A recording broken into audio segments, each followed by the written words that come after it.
अम्बेडकर नगर से farmers register कराने और सरकारी योजनाओं का लाभ लेने की किसानों से मार्मिक अपील की है। वह आज कलेक्टर सभागार में एक प्रेस वार्ता के दौरान मीडिया से रूबरू थे।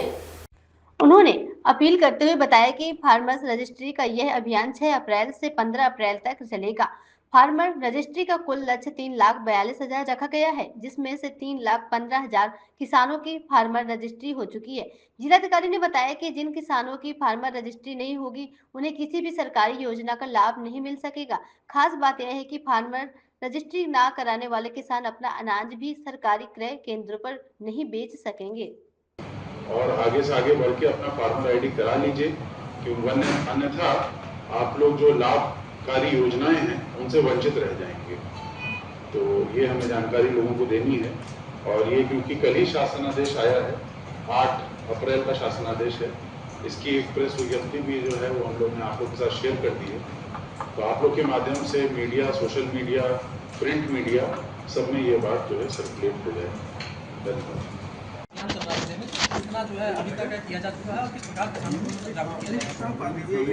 फार्मर रजिस्ट्री में जनपद में जो लक्ष्य है हमारा 3,42,000 का लक्ष्य है, जिसमें से 3,15,000 किसानों का फार्मर रजिस्ट्री हम लोग कर चुके हैं। फार्मर रजिस्ट्री का अभियान जो है वो 6 तारीख से 15 तारीख तक शासनादेश के अंतर्गत हम लोग कर रहे हैं, जिसमें प्रत्येक दिन 1700 से 2,000 किसानों की फार्मर रजिस्ट्री की जा रही है। जो एक महत्वपूर्ण बात है अम्बेडकर नगर के किसान भाइयों को जो जानकारी आवश्यक है वो ये है कि कल प्रदेश सरकार द्वारा 8 अप्रैल को ये निर्णय लिया गया है कि फार्मर रजिस्ट्री को विभिन्न सरकारी, चाहे वो उत्तर प्रदेश सरकार की हो या भारत सरकार की जो योजनाएं हैं उनमें लाभ पाने के लिए फार्मर रजिस्ट्री अनिवार्य किया जाता है। इसका ये मतलब है कि जो गेहूँ क्रय करना, अगर आप लोग गेहूँ अपना बेचना चाहते हैं गेहूँ क्रय केंद्र में, तो उसके लिए भी फार्मर रजिस्ट्री अनिवार्य है। अगर आप फार्मर रजिस्ट्री नहीं कराएंगे तो आप अपना गेहूं नहीं बेच पाएंगे। नंबर 2, अगर आप खाद, बीज या फर्टिलाइज़र, पेस्टिसाइड जो भी आप सरकारी दुकानों से खरीदते हैं उसके लिए भी फार्मर रजिस्ट्री, फार्मर आईडी अनिवार्य कर दी गई है।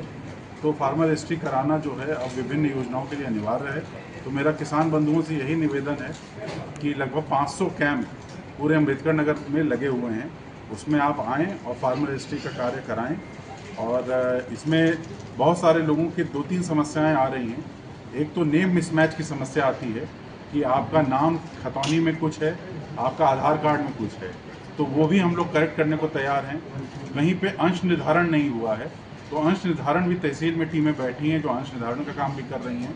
अगर आधार में एक बार नाम करेक्शन क्योंकि अलाउ होता है, अगर एक से ज़्यादा बार की बात आती है तो उसकी भी सूचीबद्ध करने के निर्देश सभी तहसीलों को दिए गए हैं।